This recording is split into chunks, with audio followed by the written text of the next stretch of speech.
I'm going to build a clean, frameless cabinet with lots of big old drawers for storage, and I've simplified this design way down to make it about as easy as possible to build. And I have a new tool that I want to share with all of you because it's changing how I solve problems. But first, let's build that cabinet.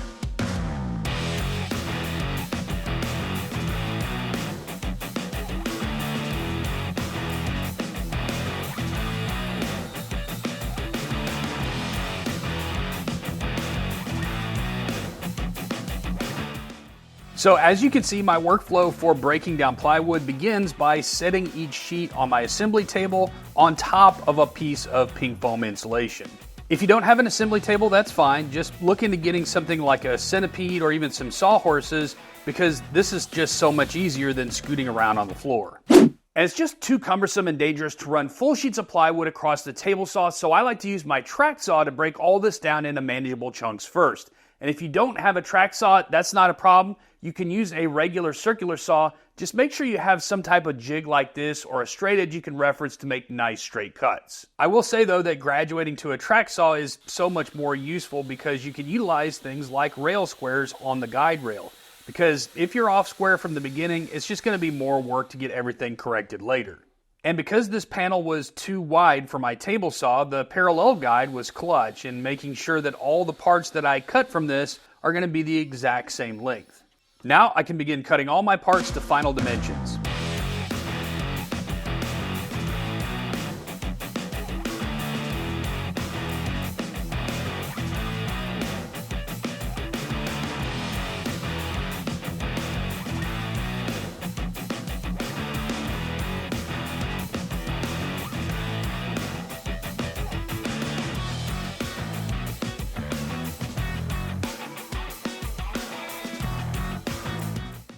Now that I have all my cabinet parts, I need to cut a notch out of the corner of each of the side pieces to make a toe kick. And to do that, it's going to be pretty simple. I've just got a square and a pencil to mark my layout lines. And then to cut it out, you have a few options. My go-to is to use a bandsaw. And one reason I love this method so much is because I get to use these mag switches.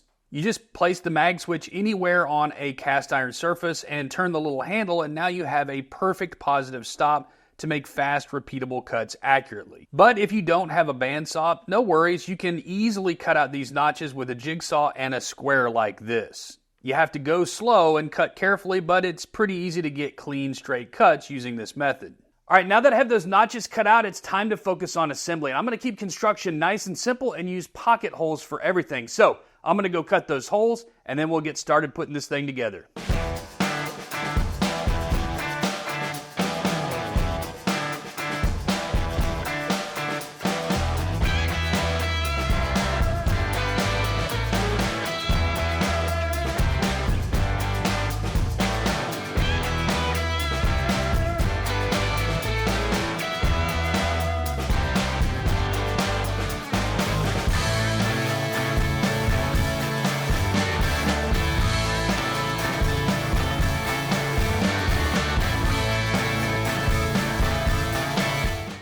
I'm going to start by assembling the base first, and it's going to be made up of a toe kick, a nailer, and 2 center supports. Once I fasten the nailer, I can use the center support as a spacer to get perfect placement on the toe kick without fussing with a tape measure.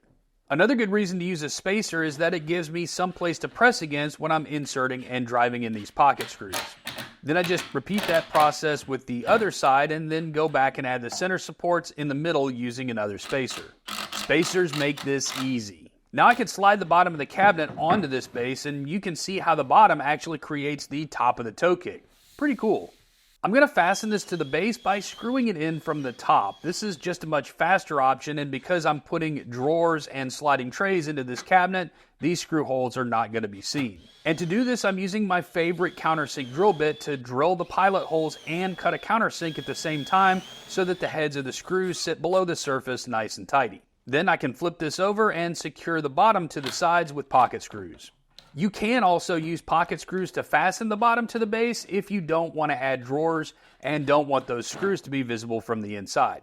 Okay, now I need to flip this back over and add the rest of the stretchers and nailers. So what's the deal with these names, stretchers and nailers? Kind of sounds confusing because they look like the same part, but here's the difference.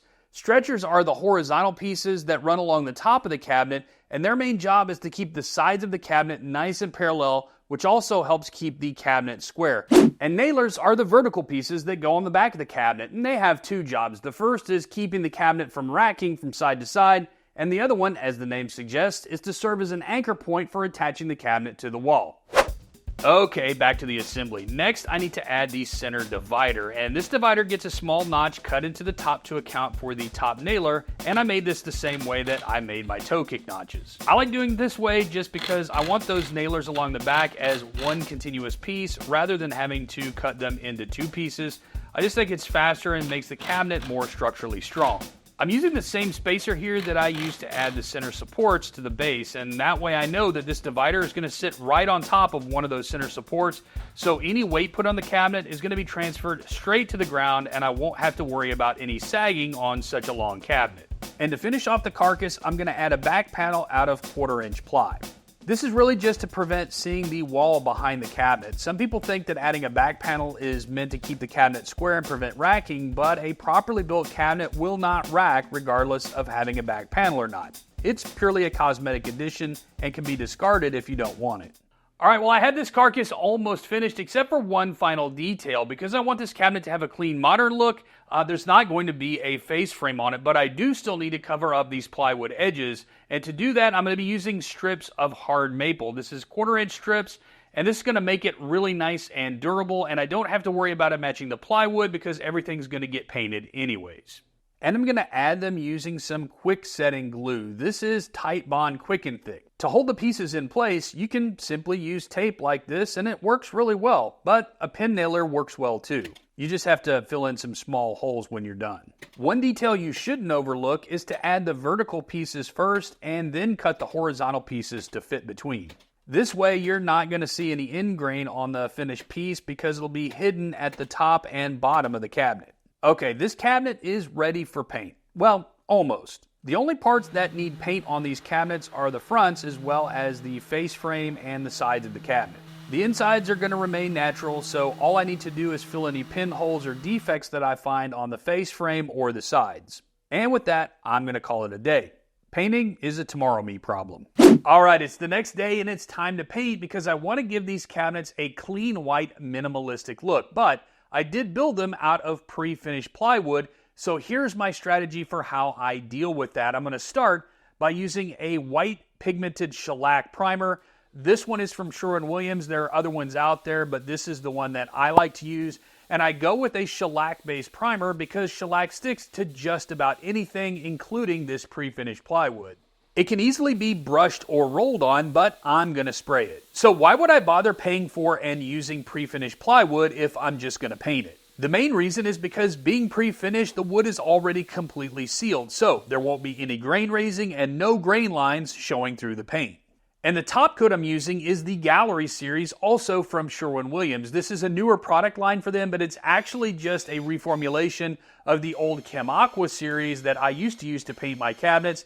I like this product so much because it dries really quickly, but more importantly, it cures to a very hard and durable finish. I did switch over to using a different spray system here. This is the Graco Ultra Quick Shot. It's more lightweight and portable than my HVLP system and runs off of DeWalt 20-volt batteries, which come included with the sprayer. The reason I didn't use this to spray the primer is that shellac is alcohol-based and therefore flammable, so it needs to be grounded. Technically, I can spray this out of the Quick Shot, but I have to ground myself, and honestly, I just plan on using this sprayer to spray water-based products because it makes the cleanup process that much simpler. This finish actually dries to the touch in about 30 minutes, but I do like to let it sit for a full 24 hours so that it fully cures and hardens before I handle it. So while it sits here, it does its thing, I'm going to head back to the shop and work on the countertop. I went back and forth debating what type of top I was going to put on the cabinet. See, normally I would buy rough lumber, mill it all up myself, and glue it together to make a custom countertop. But I really wanted this project to stick to the idea of being easy to execute, so I decided to hit the easy button and go with a pre-made butcher block counter. Speaking of easy button, one of the reasons that I need better storage and organization in my office is to accommodate the newest addition to my workflow, the Bambu Lab's A1 combo. The A1 is a perfect 3D printer for anyone who's new to 3D printing and is worried about overcoming a steep learning curve. From the time I pulled this thing out of its box to the point where I was printing my first 3D model took less than 40 minutes. The A1 is designed to be easy to use with fully automatic calibration, especially when paired with the one-click printing feature from MakerWorld. MakerWorld is a hub where people can upload their own designs and anyone can download them and begin printing immediately. This can be done just from a browser on your computer or from the Bambu Handy app. Just search for something like woodworking or storage and organization, and once you find something you like, just hit the Open in Bambu Studio button and it drops the model right into Bambu's slicer application. Now from here, all you have to do is hit the slice button and the application converts your model into the instructions that the 3D printer needs to print it. There are other things that you can pay attention to in the slicer, like the estimated cost to produce your model. This hinge jig template cost me just 26 cents in materials to make. Then just hit that print button and the app's going to send your model over to the A1 to be printed immediately. Literally in 3 button pushes, the A1 allows even inexperienced users to print perfect projects with ease without the need for a complex learning curve. And I really love that because the A1 delivers print quality and volume comparable to higher end machines but at an entry-level price. This is the only mature printing solution that you can get at an entry-level price that allows you to print more than one color at a time, and that's awesome. And if you order before December 3rd, 2024, you can take advantage of Bambu Lab's Black Friday deals. So check out the link in my description if you want to learn more, and a huge thank you to Bambu Labs for sponsoring this video, and also keep your eye out for more things that I've printed to help me in the shop and in my office. So like I was saying, I went with this pre-made butcher block for the top of the cabinet. While it's not quite as easy as just pulling it out of the wrapper and installing it, it really wasn't that bad. Compared to the price of raw lumber and all the labor to create my own top, this was a very reasonable compromise. The smallest length I could get in this walnut butcher block was 8 feet long, but I know exactly what I'm going to do with the offcut, so no worries there. Besides cutting it to length, all I did was round over the edges with my palm router and give everything a sanding to 180 grit. So walnut is notorious for having a lot of color variation, especially in lower quality materials that come from lots of different tree sources, which I'm positive is the case with these commercial butcher blocks. But I've got an old trick that I'm going to pull out that's going to make this a little more cohesive, and that's to use a oil finish on top of this, which contains black walnut stain. You may be looking at me a little sideways right now asking, why would you put something walnut colored on top of actual walnut? And the reason is because adding this little bit of color is going to even out the tone of all these small pieces of walnut into a bit more uniform color. It's not going to completely change everything to the same color. It's just going to make the change in color from one board to another a little less dramatic. The wood will still look exactly like walnut, just more walnutty. Alright, well that paint's cured now and it's time to fill this thing up. And my design calls for 3 nice wide drawers on this side for lots of storage. And over here I'm going to add a door and a shelf, but I'm also going to add a pull-out tray to the bottom that's going to give me the ability to store and access larger items or even something like a trash can. And I've got a trick to show you guys for installing all those drawer slides. It's going to make it dead simple, almost foolproof. But before we get to all that, let's go build some drawers. To make the drawers and trays, I'm using 5/8 inch Baltic birch. If these were kitchen cabinets, I'd like to use solid wood, but for office cabinets or built-ins, I think using plywood is just fine. Now, I know it can be a real pain for some people to find 5/8 inch plywood, but it really is the ideal thickness for drawers. So if you have to use something more easy to find, then I'd recommend going down to 1/2 inch because 3/4 inch is just going to be way too chunky for these size drawers. I'm also upping the functionality of this cabinet by adding a slide-out tray behind the door. This is meant to hold larger, heavier items, so I'm going to use some more of that 5/8 inch thick plywood, and that's going to sit inside grooves in the side held together with glue. I could put something like a trash can on it or even something heavier like a 3D printer and be able to get access to it easily without having to reach deep inside the cabinet. My drawer box assembly method is pretty simple. First, I need to add a 1/4 inch groove down the side of 3 of the drawer sides. The The back doesn't get a groove, and I'll explain why later. A table saw or a router is good for getting these grooves cut. Now to assemble, I'm just using pocket screws. You can add glue if you want, but I've never really found that necessary, and getting glue squeezed out in the corners is a hassle I don't want to take on, having to tape off all my corners. And notice that I'm assembling this upside down so that the drawer back aligns with the top side of the drawer, which creates a gap at the bottom, and that's key. After checking to make sure everything is square as a bear, I can just slide in the bottom panel right in place from the back and pre-drill and countersink some holes and then secure it with screws. In my opinion, this method of construction is way easier than trying to capture the bottom panel in place while you assemble the four sides. And again, leaving that gap in the bottom on the back is going to play a part when it comes time to install these drawers. All right, now I know everybody loves installing drawer slides, right? What?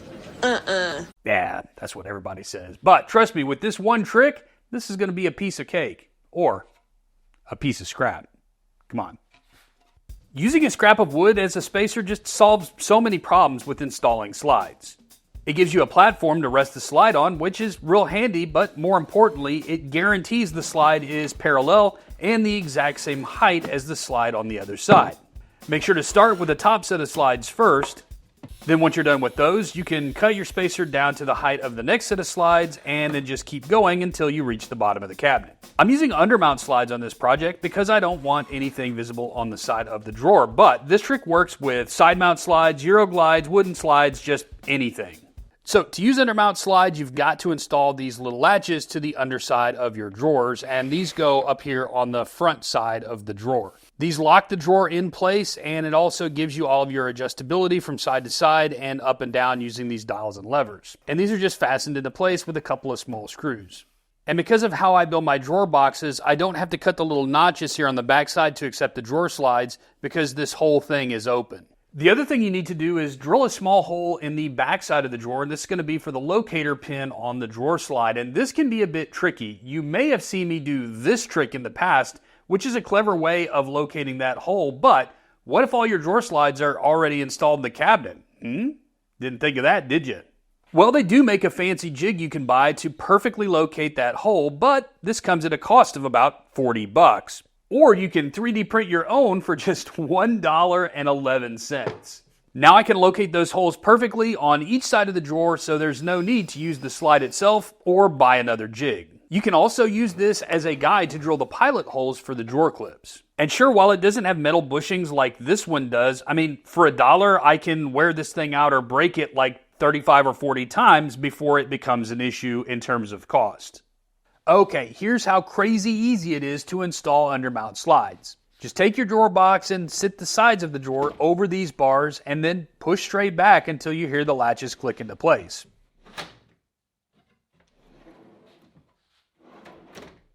In a matter of a minute or two, I have all the drawers and trays installed in my cabinet. That's it. That is all there is to it. Now I have a nice clean look on the side of my drawer boxes. By the way, I recently released a video on how to space drawers inside a cabinet. So if you want to learn my trick for doing that, I'll drop a link in the description down below and you can check that out after this video. But right now, I've got more work to do.